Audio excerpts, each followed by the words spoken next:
अस्सलाम वालेकुम, क्या हाल है स्टूडेंट्स। आज हम एक नया चैप्टर स्टार्ट करते हैं, that is chapter 4 chemical bonding. अब केमिकल बॉन्डिंग में पहले तो हमारे माइंड में आता है भाई केमिकल बॉन्ड क्या है, केमिकल बॉन्ड कौन बनाता है, केमिकल बॉन्ड क्यों बनता है।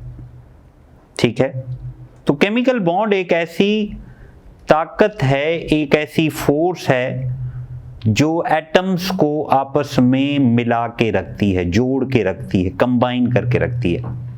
उस ताकत को कहते हैं हम केमिकल बॉन्ड। और याद रखें, जब भी कोई दो एटम्स आपस में मिलके बॉन्ड बनाएंगे तो इस बॉन्ड फॉर्मेशन के दौरान क्या होगा, एनर्जी डिक्रीज होगी, एनर्जी कम होगी। इसीलिए कहा जाता है कि अ मॉलिक्यूल इज स्टेबल।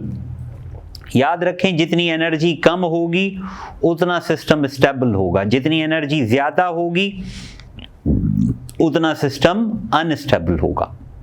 ठीक है, लोअर एनर्जी होगी तो सिस्टम स्टेबल होगा। तो मींस बॉन्ड बनता है किसके लिए, स्टेबिलिटी के लिए। ठीक है, अब इसको हम हेडिंग देते हैं और डिटेल्स को समझते जाते हैं स्लोली एंड ग्रेजुअली।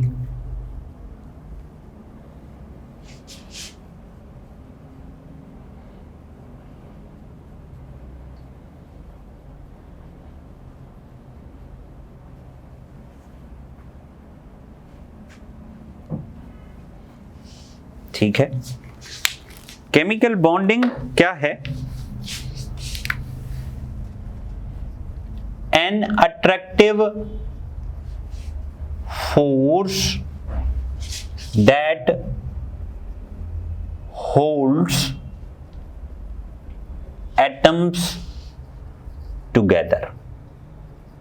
वो फोर्स जो एटम्स को आपस में मिला के रखे, कंबाइन करके रखे, उस फोर्स का नाम क्या है, केमिकल बॉन्ड है। ठीक है, और केमिकल बॉन्ड ये क्या करता है, it louvers the energy of the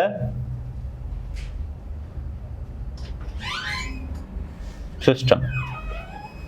ये सिस्टम की एनर्जी कम करता है। इसीलिए हम कहते हैं कि energy of a molecule is less than the energy of individual atoms। Molecules की एनर्जी एटम की एनर्जी से कम होती है, इसीलिए मॉलिक्यूल ज्यादा स्टेबल होता है, एटम कम स्टेबल होता है।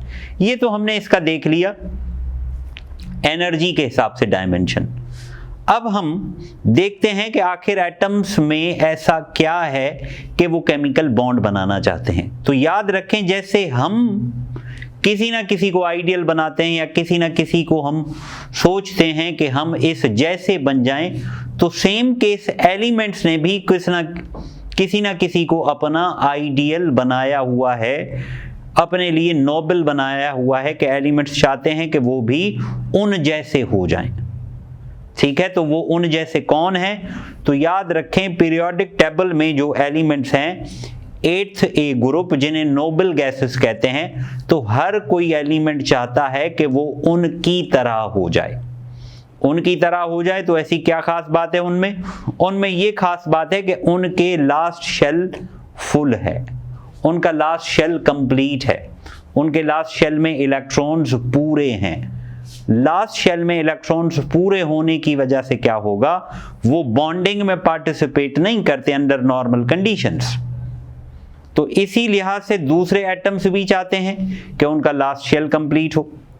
ठीक है, उनका लास्ट शेल कंप्लीट हो तो क्या होगा, वो बॉन्डिंग में पार्टिसिपेट नहीं करेंगे। तो अब हम रीजन लिखते हैं कि वाई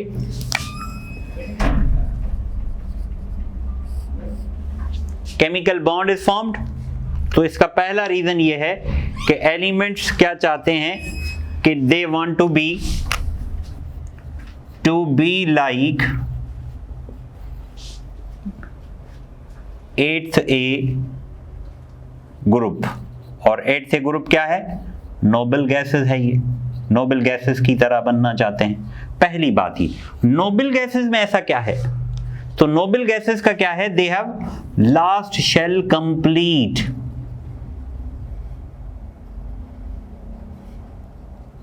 तो एटम्स भी क्या करेंगे?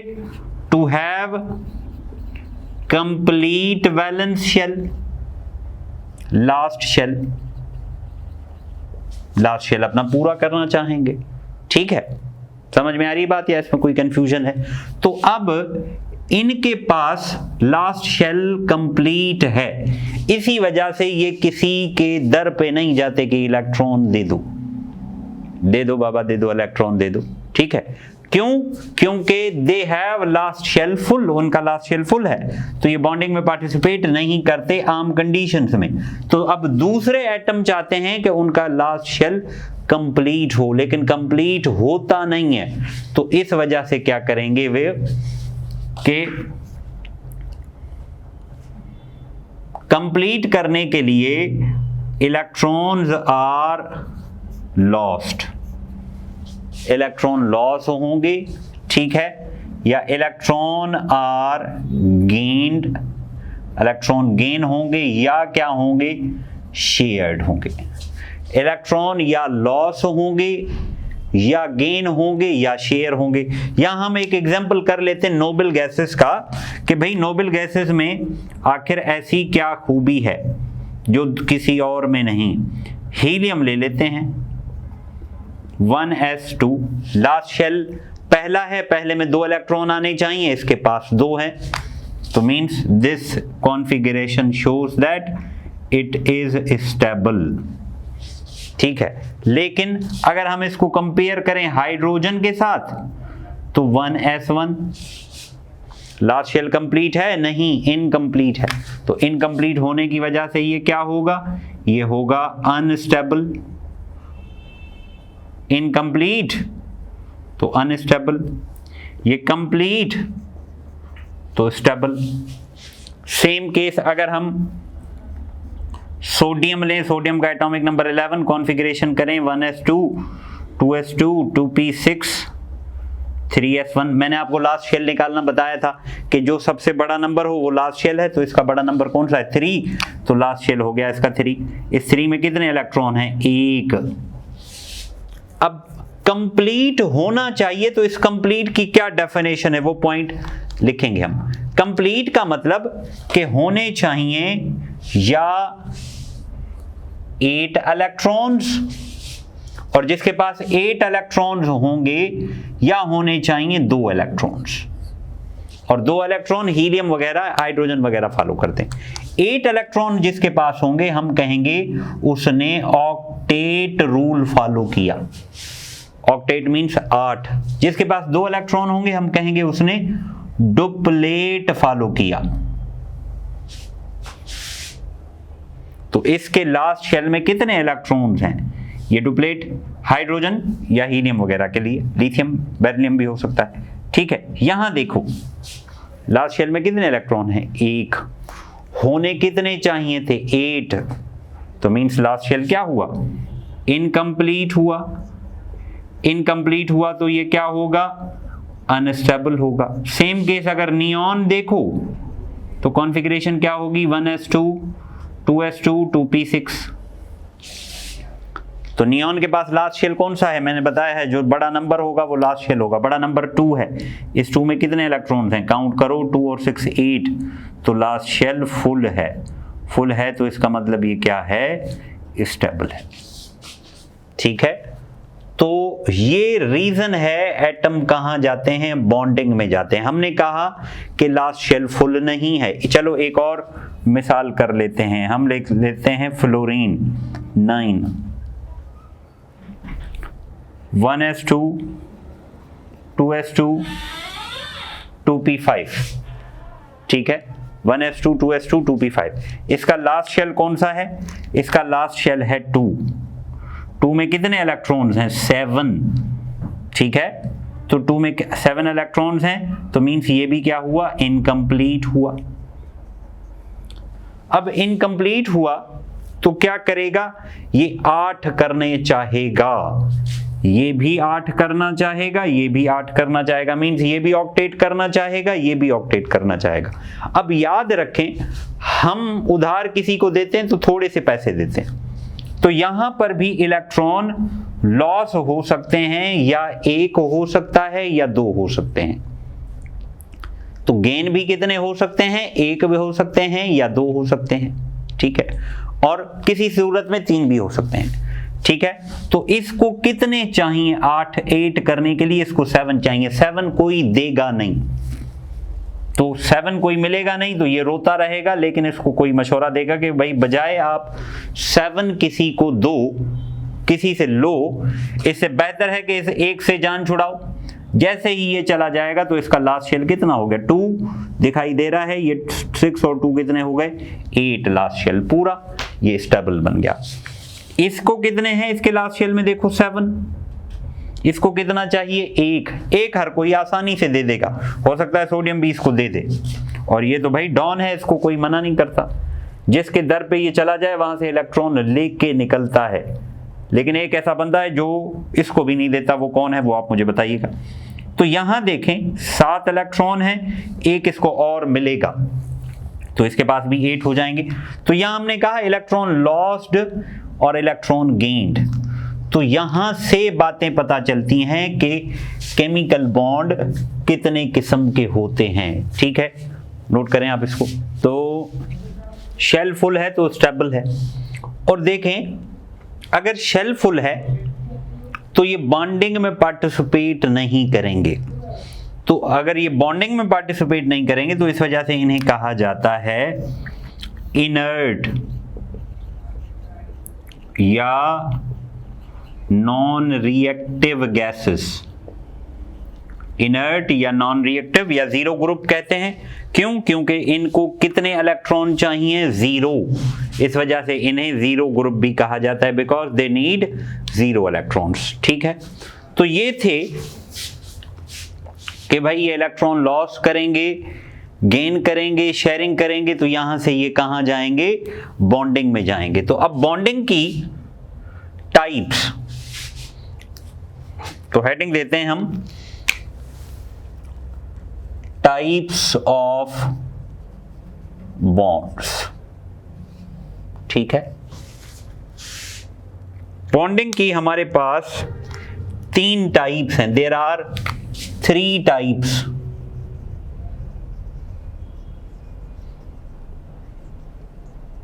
Of bonds. बॉन्ड्स के 3 टाइप्स हैं, एक आयोनिक बॉन्ड। आयोनिक बॉन्ड क्यों बनता है, बनता है complete transfer of electrons. Electrons के कंप्लीट ट्रांसफर की वजह से क्या बनेगा, आयोनिक बॉन्ड। दूसरा है कोवलेंट बॉन्ड। कोवलेंट बॉन्ड क्यों बनता है, म्यूचुअल शेयरिंग ऑफ इलेक्ट्रॉन, ठीक है। तीसरा है डेटिव बॉन्ड, ठीक है। ये क्यों बनता है, one sided sharing of electron. One sided sharing of electron से ये क्या बनेगा, डेटिव बॉन्ड बनेगा, ठीक है। समझ गए बात। अब हम नंबर 1 लिखते हैं आयोनिक बॉन्ड। आयोनिक बॉन्ड और कोवेलेंट बॉन्ड, इन दोनों को 1916 के अराउंड साइंसदान ने डिफाइन किया था। एक को डिफाइन किया था कौशल ने, दूसरे को डिफाइन किया था लेविस ने, ठीक है। तो ये 1916 में कौशल नामी साइंसदान ने इसको डिफाइन किया था। इसके बारे में बताया था कि how covalent bond is formed, covalent bond कैसे बनेगा, ठीक है। इस बॉन्ड का दूसरा नाम है ऑल्सो नोन एज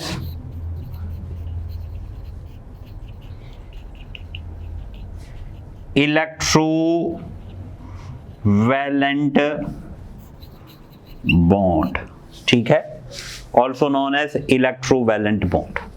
अभी कोवेलेंट बॉन्ड, आयोनिक बॉन्ड का हमने पढ़ा क्या कि भाई ये कंप्लीट ट्रांसफर ऑफ इलेक्ट्रॉन्स की वजह से बनेगा। तो जब इलेक्ट्रॉन्स के कंप्लीट ट्रांसफर होंगे तो याद रखो इलेक्ट्रॉन है नेगेटिव। अगर किसी भी चीज से, हमने चैप्टर प्रीवियस चैप्टर में भी हमने पढ़ा था कि किसी भी चीज से अगर इलेक्ट्रॉन निकलता है तो वो पॉजिटिव बन जाता है, किसी की तरफ इलेक्ट्रॉन जाता है तो वो नेगेटिव बन जाता है। तो इसका मतलब इलेक्ट्रॉन्स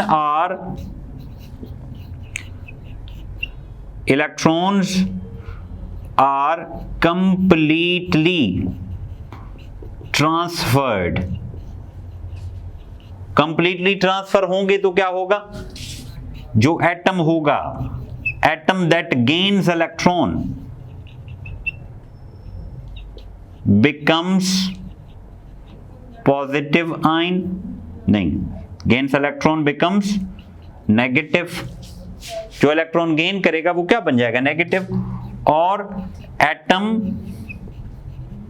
दैट लूजेस इलेक्ट्रॉन्स, जो इलेक्ट्रॉन लूज करेगा वो क्या बनेगा, बिकम पॉजिटिव। तो एक नेगेटिव बन गया, नेगेटिव का मतलब क्या बन गया, एनाइन बन गया। दूसरा पॉजिटिव बन गया, पॉजिटिव का मतलब केटाइन बन गया। तो क्या होगा, आयंस डेवलप हो गए। तो इन आयंस के बीच में क्या होगी, एक किस्म की इलेक्ट्रोस्टैटिक अट्रैक्शन, और इसी इलेक्ट्रोस्टैटिक अट्रैक्शन का नाम क्या है, आयोनिक बॉन्ड। तो N attraction is created between positive and negative ions known as, क्या कहेंगे हम उसे, आयोनिक बॉन्ड कहेंगे, ठीक है। उसे क्या कहा जाएगा, आयोनिक बॉन्ड कहा जाएगा। समझ गए बात को, या इसमें कोई कंफ्यूजन है? अब आयोनिक बॉन्ड में कौन से एटम्स बनाते हैं, कंडीशन, ठीक है। इसके लिए जो कंडीशन है वो कंडीशन क्या है कि delta E N greater than 1.7 bond होगा आयोनिक जनरली, ठीक है। एक जगह आयोनिक नहीं होता, कौन सा, वो मैं आपको बता देता हूं, HF में इलेक्ट्रोनेगेटिविटी डिफरेंस 1.7 से ज्यादा है, लेकिन आयोनिक नहीं है। क्यों, इसकी डिस्कशन हम करेंगे, या बल्कि आप मुझे इसका बताइएगा जब, ठीक है। तो ये कंडीशन है। और ये बॉन्ड जो बनता है, नेचर ऑफ एलिमेंट्स कौन सी होती है जिनके बीच में ये बॉन्ड बनता है, तो याद रखें ये बॉन्ड बनता है मेटल्स और नॉन मेटल्स के बीच में, ठीक है। आयोनिक बॉन्ड किसके दरमियान बनता है, between metals and non metals. अब मेटल्स भी बहुत सारे हैं, नॉन मेटल्स भी बहुत सारे हैं। तो फिर एक और बात वाज़ेह हो गई कि मेटल्स किसके, metals of first A, second A and aluminium. Non metals किसके, और याद रखें 1a वाला इलेक्ट्रॉन लूज करके क्या बनाएगा, +1। सेकंड ए वाला इलेक्ट्रॉन लूज करके क्या बनाएगा, +2। तो एल्यूमिनियम थर्ड का है, इलेक्ट्रॉन लूज करके क्या बनाएगा, +3। और नॉन मेटल्स कौन से होंगे, नॉन मेटल्स होंगे हमारे पास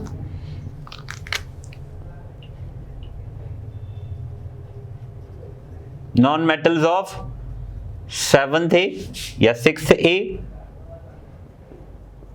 7th A, और किसी सूरत में नाइट्रोजन और फास्फोरस भी इन्वॉल्व होते हैं, नाइट्राइड और फॉस्फाइड बनाते हैं। तो ये देखो 6A वाले कितने इलेक्ट्रॉन गेन करेंगे, 2, तो ये बन जाएगा A-2।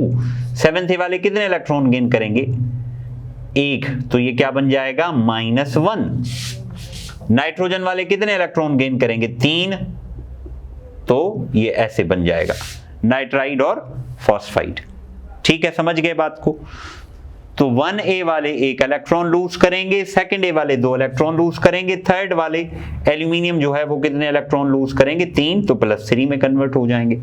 6A वाले 2 इलेक्ट्रॉन गेन करेंगे, -2 में कन्वर्ट हो जाएंगे। 7A वाले 1 इलेक्ट्रॉन गेन करेंगे, -1 में कन्वर्ट हो जाएंगे। कुछ सिचुएशन में नाइट्रोजन और फास्फोरस भी इलेक्ट्रॉन गेन करके नाइट्राइड और फास्फाइड बनाएंगे। और क्या कैरेक्टरिस्टिक है, क्या निशानी है कि याद रखो जो मेटल्स हैं, मेटल्स की क्या खूबी है कि they have low electronegativity and low ionization potential, तभी तो ये इलेक्ट्रॉन लूज करेंगे आसानी से। दूसरा, नॉन मेटल्स की क्या प्रॉपर्टी है कि नॉन मेटल्स में high electron negativity and high electron affinity. Electronegativity भी ज्यादा होगी, उनकी इलेक्ट्रॉन अफिनिटी भी ज्यादा होगी, तो वो क्या बना देंगे, they will form ionic bond. Example में हम जैसे देख लेते हैं NaCl, ठीक है, this is the example, note करें आप इसको।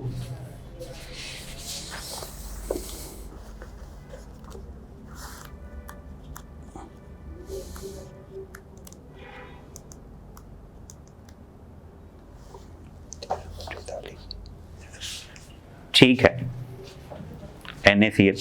अब आयोनिक बॉन्ड फॉर्मेशन के दौरान एनर्जीज का बड़ा रोल है, तो हम हेडिंग देते हैं एनर्जेटिक्स।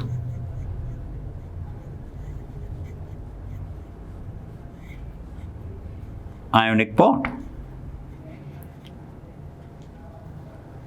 अब आयोनिक बॉन्ड में हमारे पास कितने स्टेप्स इन्वॉल्व होते हैं, हम NaCl का एग्जाम्पल कंसीडर कर लेते हैं। तो Na को अगर देखें तो सोडियम का एटॉमिक नंबर 11 है। अगर हम इसकी कॉन्फ़िगरेशन करें तो क्या होगी, 1s2 2s2 2p6 3s1।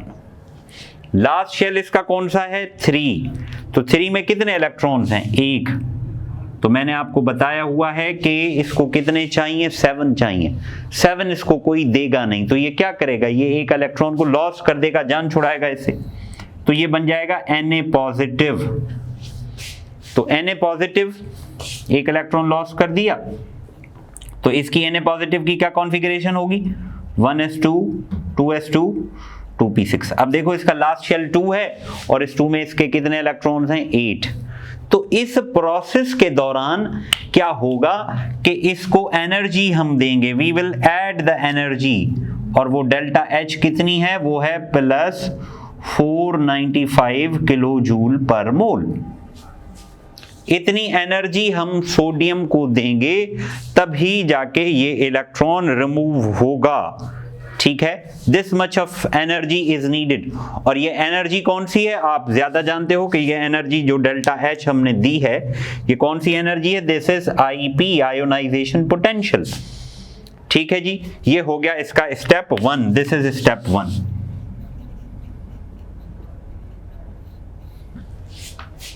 अब ये जो इलेक्ट्रॉन निकला है, ये इलेक्ट्रॉन कहां जाएगा, ये इलेक्ट्रॉन उसके पास जाएगा जिसको इसकी जरूरत है। किसको जरूरत है,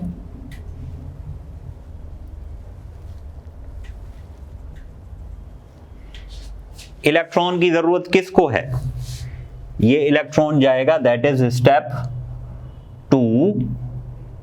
और ये स्टेप 2 में इलेक्ट्रॉन जाएगा किसके पास, क्लोरीन के पास। तो चलो देख लेते हैं क्लोरीन।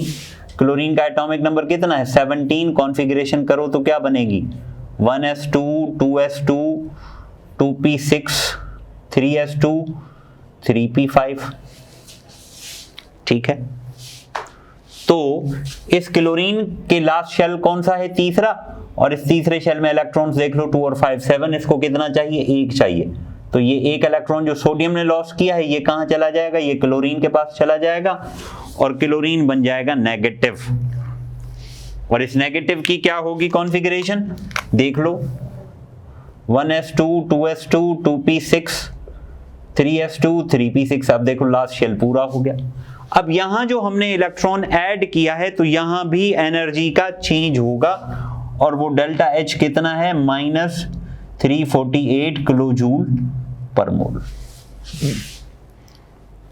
यहां प्लस का मतलब है एनर्जी ऐड की गई है, इस माइनस का मतलब है क्या, एनर्जी रिमूव हुई है। अब आयंस जनरेट हो गए, आयंस बन गए।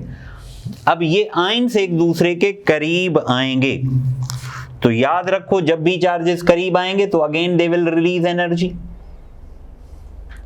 तो Na प्लस क्लोरीन माइनस जब करीब आके NaCl बनाएंगे तो क्या करेंगे, एनर्जी रिलीज करेंगे, ठीक है। They will release energy and that energy is equal to -788 kilo joule per mole. अब यहां ये वाली एनर्जी जो है, ये वाली, ये हमने कहा कि ये है आयोनाइजेशन पोटेंशियल, ये है कौन सी एनर्जी, इलेक्ट्रॉन अफिनिटी। ये एनर्जी कौन सी, ये एनर्जी है लैटिस एनर्जी, ठीक है। This energy is lattice energy. और लैटिस एनर्जी क्या है, लैटिस एनर्जी वो एनर्जी है जब 1 मोल गैसियस आयन अपने आप को अरेंज करें एक लैटिस बनाने के लिए, तो उस दौरान जो एनर्जी चेंज होगी या जो एनर्जी रिलीज होगी, उस रिलीज एनर्जी का नाम क्या है, लैटिस एनर्जी, ठीक है। Energy released when 1 mole of gaseous ions arrange themselves in a crystal lattice, that energy is called lattice energy. तो यहां जो अहम नोट करने वाला पॉइंट है, वो नोट करने वाला पॉइंट क्या है, जो इंपॉर्टेंट हमें कंक्लूजन मिलता है वो ये है कि कोई कंपाउंड बनता है या नहीं बनता, ये फैसला होगा उसके एनर्जेटिक्स से, ये फैसला होगा उसके एनर्जेटिक्स से, ठीक है। तो ये जो एनर्जी है ये वाली, ये हमने ऐड की है, ये वाली एनर्जी रिलीज हुई है, ये वाली एनर्जी भी रिलीज हुई है। तो आयोनिक बॉन्ड फॉर्मेशन का ये उसूल है कि released energy must be greater than the added energy.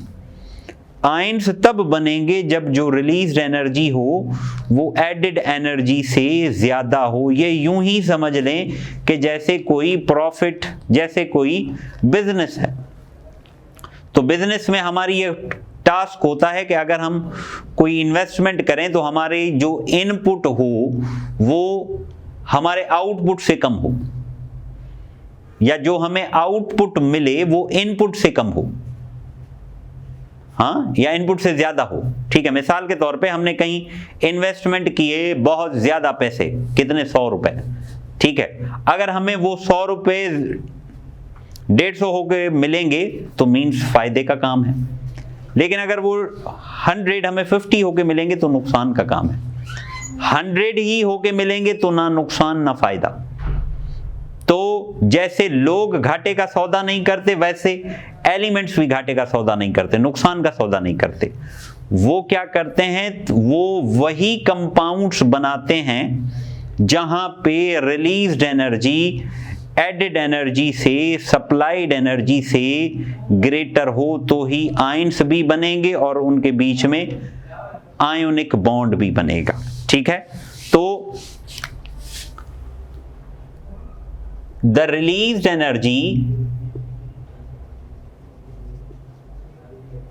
Must be greater then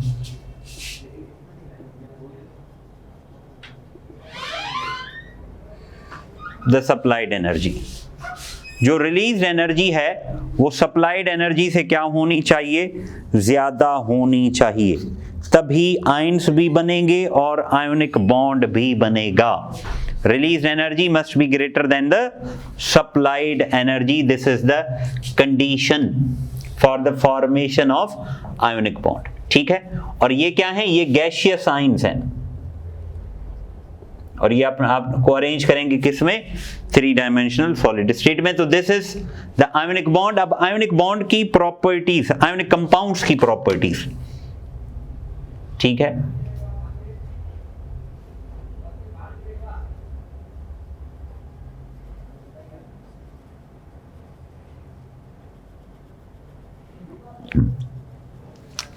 ionic properties में क्या है, पहली बात कि आयोनिक कंपाउंड्स जो हैं they are not represented by their molecular formula, they are represented by their empirical formula. तो हम ये पहला पॉइंट लिख सकते हैं कि they do not possesses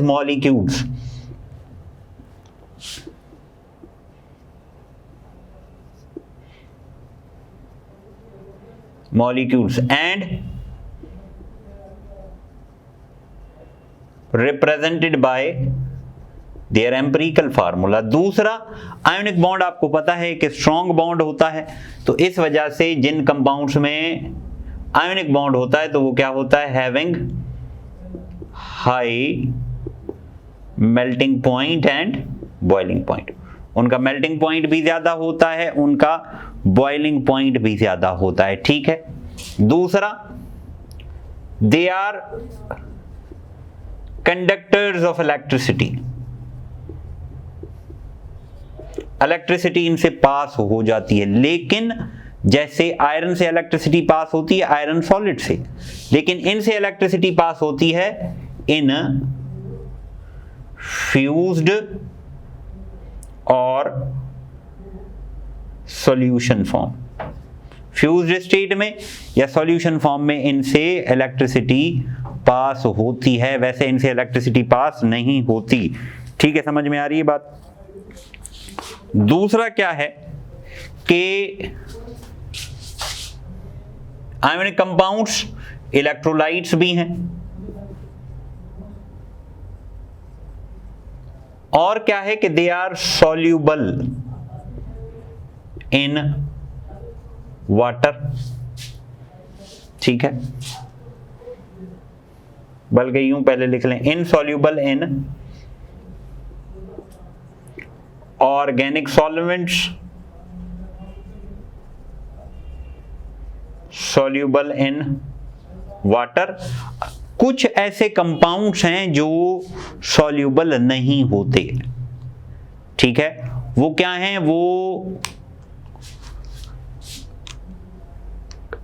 solubility से पहले मैं आपको एक पॉइंट बताऊं कि कोई भी कंपाउंड सॉल्यूबल कब होता है। कंपाउंड सॉल्यूबल तब होता है जब आप उसको पहले तो पानी में डालें। जब कंपाउंड को पानी में डाला जाता है तो क्या होता है, वाटर के मॉलिक्यूल उसके साथ सराउंड भी करते हैं और उसके साथ इंटरैक्ट भी करते हैं। वाटर के मॉलिक्यूल उसके साथ सराउंड भी करते हैं और उसके साथ इंटरैक्ट भी करते हैं। तो इस अमल के दौरान एक एनर्जी रिलीज होती है, उस एनर्जी को क्या कहा जाता है, उस एनर्जी को कहा जाता है हाइड्रेशन एनर्जी।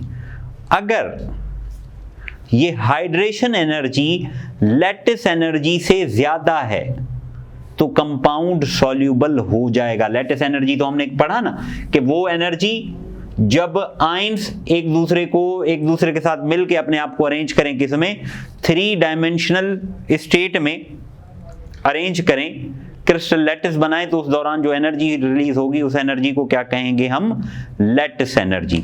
तो अगर हाइड्रेशन एनर्जी लैटिस एनर्जी से ज्यादा है, ठीक है, hydration energy is greater than lattice energy, तो ही कंपाउंड सॉल्यूबल होगा,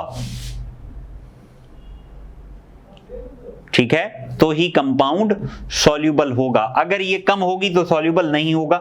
जैसे इनसॉल्यूबल हैं कौन से,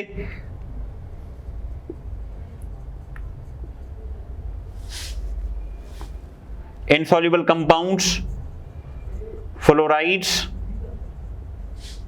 सल्फेट्स, फॉस्फेट्स, किसके, ऑफ कैल्शियम, स्ट्रोंशियम, बेरियम। ये जो 3 हैं ये पानी में हल नहीं होते। क्यों नहीं होते, क्योंकि इनकी लैटिस एनर्जी बहुत ज्यादा होती है। They do have high lattice energy. और याद रखो, अगर लैटिस एनर्जी ज्यादा है, लैटिस एनर्जी अगर ज्यादा है हाइड्रेशन एनर्जी से, तो वो कंपाउंड इनसॉल्यूबल होगा, दैट विल बी इनसॉल्यूबल। ठीक है, आपको समझ में आया होगा, आप इसको नोट करें।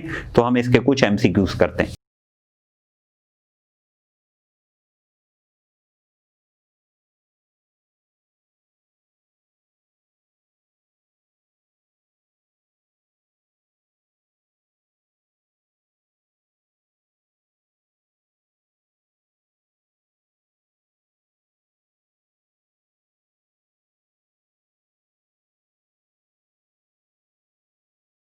तो हमने कुछ सवाल लिखे हैं। पहला सवाल देखो, an ionic compound A+B- is most likely to be formed when. अब आयोनिक कंपाउंड के लिए मैंने आपको क्या कंडीशन बताई थी कि जो केटाइन होगा उसकी इलेक्ट्रोनेगेटिविटी कम होगी, उसकी आयोनाइजेशन पोटेंशियल कम होगी। जो एनाइन होगा उसकी इलेक्ट्रोनेगेटिविटी ज्यादा होगी, इलेक्ट्रॉन अफिनिटी ज्यादा होगी। तो तलाश करो IP of A is low, IP of A is high and E of B is low. ये नहीं हो सकता। IP of A is low, A की आयोनाइजेशन पोटेंशियल कम हो and electron affinity of B is high, तो ये सही है, मिल गया। Both EA of A and B is high, both IP of A and B is high, ये नहीं हो सकता। नेक्स्ट सवाल देखो, the tendency of an atom to have electron in the valence shell is octet। Valence shell में कितने electron हो तो उसे ऑक्टेट कहा जाएगा। तो वैलेंस शेल में कितने इलेक्ट्रॉन हो जिसे ऑक्टेट कहेंगे, 8।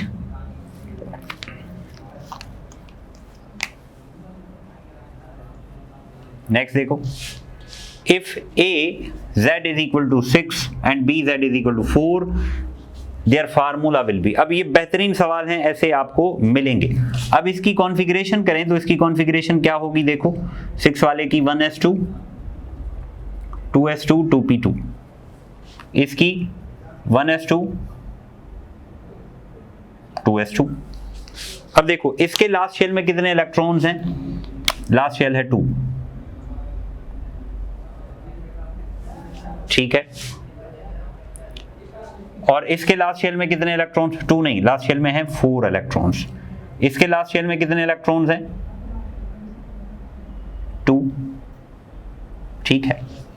तो अब देखो ये हमारे पास इसको 4 चाहिए, ठीक है, और ये अपने 2 डोनेट करेगा, तो ये कितने के साथ मिलेगा, चार्जेस बराबर होने चाहिए। तो मींस A के 1 एटम होने चाहिए, B के 2 एटम होने चाहिए, तो ये फार्मूला बन जाएगा।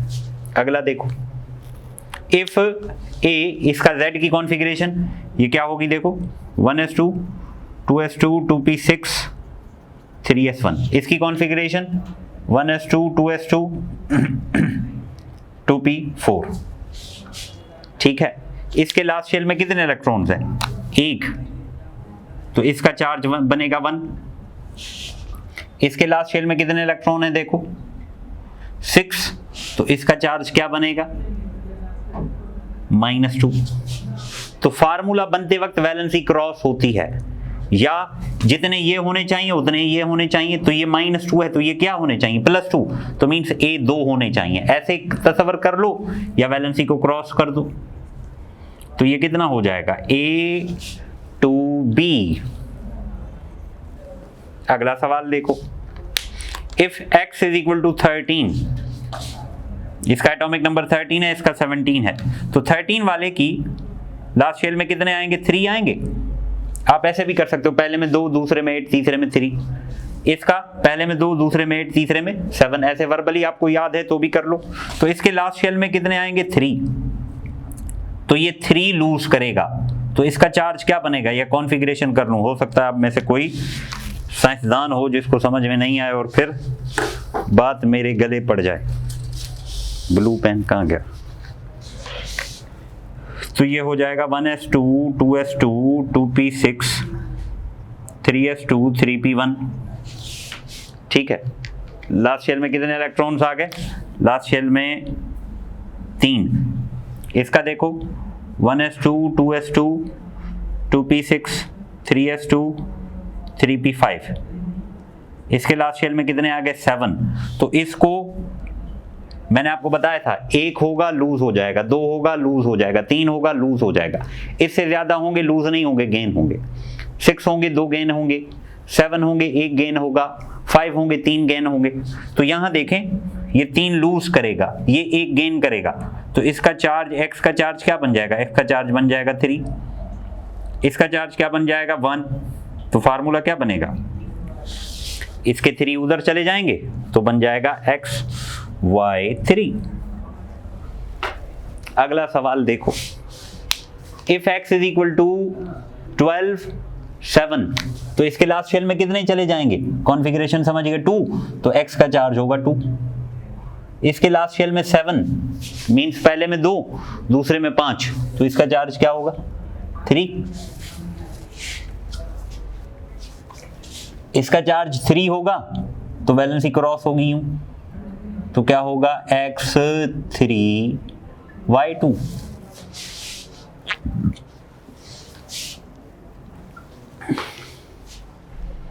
नेक्स्ट सवाल देखो, which of the following ionic compound is soluble in water.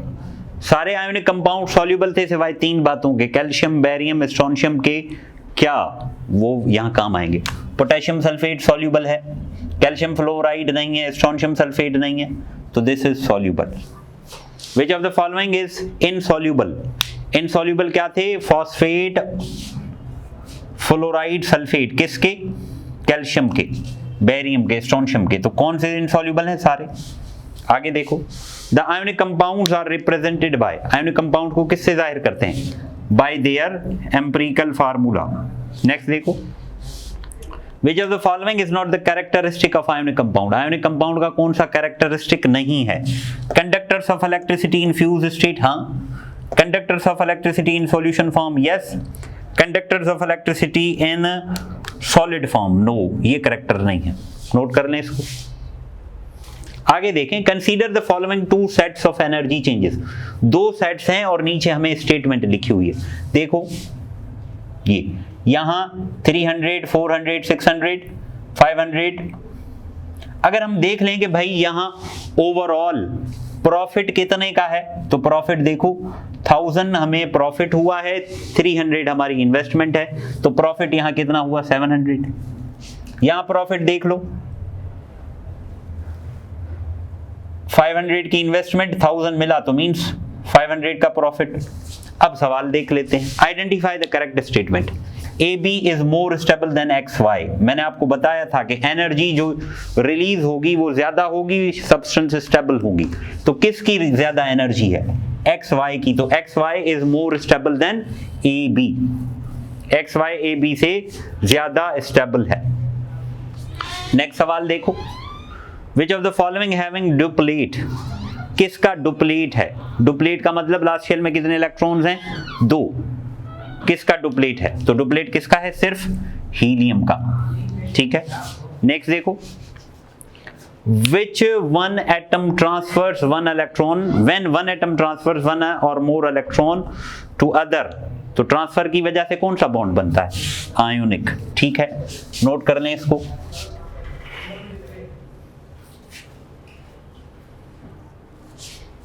Metals usually lose electron and form, metal electron lose करेंगे तो क्या बनाएंगे, cation. Metals and non metals combine to give the electronic configuration. जब non metal और metal combine होंगे तो compound बनाएंगे, ionic compound बनाएंगे, और उनकी कॉन्फ़िगरेशन कौन सी हो जाएगी, नोबल गैसेस की। नेक्स्ट देखो, the chloride ion having the same configuration. Chloride ion की अगर कॉन्फ़िगरेशन हम देखें तो वो है तो नोबल गैसेस वाली सारों की, लेकिन एग्जैक्टली किससे मैच करेगी, तो इसके क्लोरीन नेगेटिव में 18 इलेक्ट्रॉन आ जाएंगे। तो अब आप सोचो 18 इलेक्ट्रॉन किसके पास है। Which among the following chemical bond were described by Coastal and Lewis? तो कोसल और लेविस ने किसको डिस्क्राइब किया था, आयोनिक बॉन्ड को और कोवलेंट बॉन्ड को। सिंपल से क्वेश्चन है ये। Which atom is most likely to form univalent anion? Univalent anion कौन बनाएगा जिसके लास्ट शेल में 7 इलेक्ट्रॉन्स हों। सल्फर 6 का है 6 इलेक्ट्रॉन, फास्फोर 5th का है 5 इलेक्ट्रॉन, ये 7 ग्रुप का है, इसको 1 चाहिए। तो आप कह सकते हो सोडियम, सोडियम भी बनाएगा लेकिन वो यूनिवेलेंट केटाइन बनाएगा, एनाइन नहीं बनाएगा। That's all from today's lecture. I hope आपको बातें समझ में आई होंगी। फिर भी कोई कंफ्यूजन हो तो लेक्चर को आप दोबारा सुन लें। Thank you.